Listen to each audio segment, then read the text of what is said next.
On a parlé hier avec Harold Bernat sur les majorités, l'effondrement des majorités, la situation de l'éducation nationale, des professeurs. Et bien aujourd'hui, les professeurs, pas tous, heureusement, mais quand même beaucoup, deviennent une espèce en voie de disparition, quoi, une espèce de...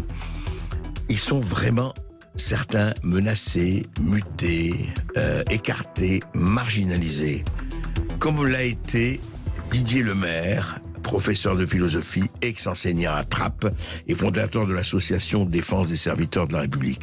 Alors où ils en sont, ces serviteurs de la République, dans les territoires perdus de ladite République? On en parle tout de suite. Sud Radio Berkov dans tous ses états. Lanceur d'alerte. Ce qui s'est passé, eh bien, à Trappes, toujours à Trappes, le 8 décembre dernier, non, le 8 décembre 2020, pardon, excusez-moi, une enseignante à son cours d'image connue d'adolescents, elle parle de l'homo sapiens, etc. Et il y a une image de Soprano, du rappeur très connu et très talentueux Soprano qui a, et ça provoque un certain nombre de choses. Mais on va demander à Didier Lemaire. Bonjour Didier Lemaire. Bonjour André Berkov.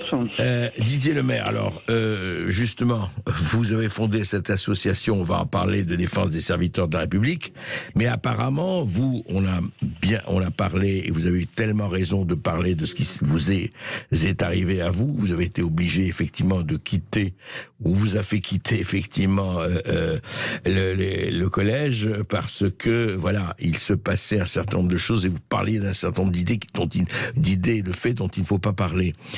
Qu'est-ce qui s'est passé exactement pour cette enseignante ?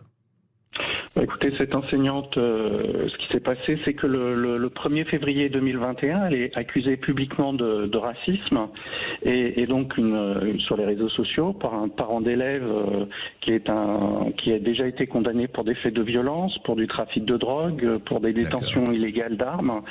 Et finalement, ces accusations sont plus ou moins relayées par l'administration, en tout cas qui n'y met pas un terme, et qui va considérer très vite que l'enseignante s'est excusée alors qu'elle ne s'est pas excusée. Elle était navrée que son cours ait été mal interprété et circulé, il n'y a rien à voir, c'est-à-dire que on considérera que la situation est réglée. Or au même moment, les renseignements territoriaux préviennent cette enseignante qu'elle est en danger, qu'elle doit partir se cacher, qu'elle doit donc quitter de manière urgente la ville de Trappes, et donc elle va pendant quelques mois se cacher avant d'être mutée dans une académie qui n'est pas celle de son choix et de perdre finalement son appartement, 10 ans de sa vie dans la région parisienne. En fait, on a un peu cassé sa vie, en quelque sorte, en tout cas, pour le moment. Ça va très loin. Et tout ça, c'est le syndrome Samuel Paty, c'est ça, quelque part ? Oui, je crois que l'éducation nationale n'a pas tiré les leçons de sa gestion catastrophique de l'affaire Samuel Paty. Elle reproduit les mêmes erreurs, c'est-à-dire que au lieu de défendre l'enseignant contre des menaces et des propos injurieux de parents, finalement, elle tente de concilier les parties et de considérer que finalement, il n'y a pas de danger. Et c'est ça qui est très grave, parce que cette enseignante, on peut dire qu'elle a été sauvée par la police. Qui l'a prévenue.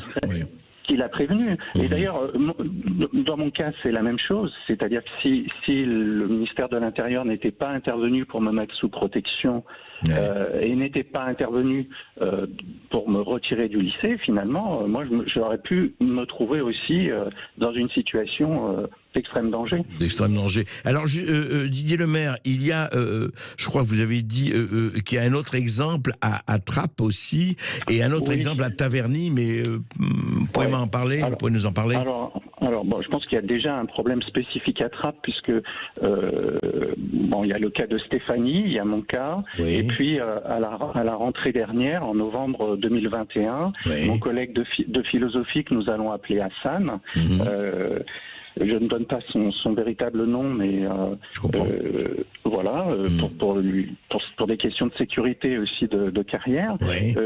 En classe, une élève lui dit « Sur Allah, je vais le fracasser ». En parlant du professeur. En parlant du professeur. D'accord. Elle est reçue quelques heures ensuite par le proviseur, en présence de l'enseignant. Elle ne nie absolument pas les faits, mais le proviseur qui considère que cela peut donner suite à des poursuites pénales, il en avertit l'élève, le proviseur ne procède à aucune sanction administrative. Ah d'accord. Ah oui, donc, il avertit et puis ça s'arrête là, quoi, pour le proviseur. Ça s'arrête là. Donc on a encore une illustration du pas de vaguisme ou de la poussière sous le tapis, une minimisation des faits, alors que c'est un fait quand même très très grave. C'est une menace de passage à l'acte, enfin de violence, en tout cas peut-être même de mort. L'élève va nier devant la police, Et puis finalement, pour l'instant, on est en attente d'une décision du procureur de la République. L'affaire sera-t-elle classée sans suite ou non, je n'en sais rien. Mais l'enseignant, lui, est en arrêt maladie.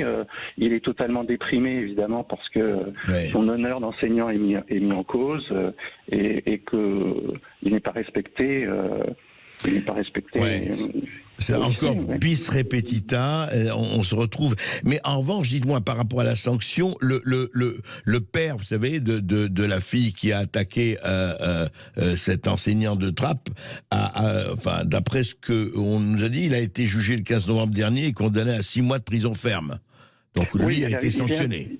Il a été sanctionné. D'ailleurs, c'est la première fois, semble-t-il, qu'un procureur de la République, qui a demandé d'ailleurs à l'Éducation nationale de se porter partie civile dans l'affaire, ce que l'Éducation nationale a refusé de faire. Il faut quand même c'est intéressant. Vous voulez dire l'Éducation nationale a refusé de se porter partie civile? Absolument.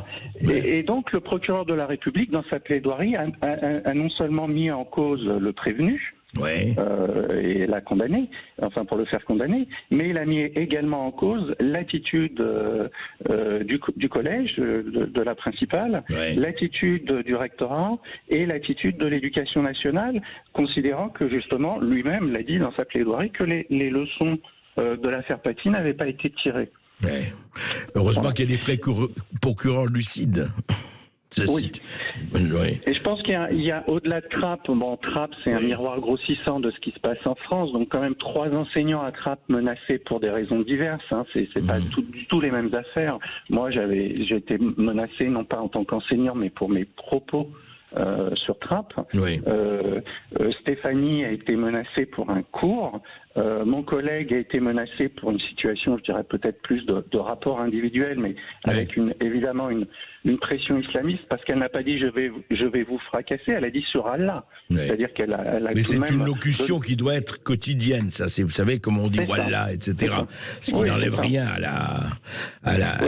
Mais quand vous dites il faut aller au-delà de Trappes, je suis d'accord. Vous voulez dire par là que c'est une situation, je dirais pas générale, n'exagérons rien, mais assez répandu pour que ça fasse vraiment un motif de grande inquiétude, disons. Alors d'abord, je dirais qu'il y a un problème avec l'Académie de Versailles. D'abord, le livre de David Dinota l'a montré magistralement concernant l'affaire Samuel Paty, mais moi je pourrais écrire quasiment le même livre avec l'affaire de celui que j'appellerais Pascal, c'est-à-dire le professeur d'anglais qui se trouve à Taverny dans un lycée professionnel, et là encore l'administration relaie des rumeurs d'élèves, des accusations d'islamophobie, de propos anti-islam, de propos sexistes ou humiliants, et puis finalement on s'en prend au professeur. Il a été suspendu pendant quelques mois avant d'être réintégré, et on le réintègre dans la classe qu'il a mis en accusation.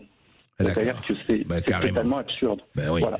Donc je pense qu'il faudrait quand même que le rectorat de Versailles corrige le tir et cesse d'ailleurs dans ses courriers, j'ai vu les courriers qui ont été adressés à ce professeur qui m'a contacté, dans ces courriers, par exemple, on trouve des accusations relayées donc par l'administration, cette fois pas par un parent ou par des élèves, d'islamophobie, qui est un terme...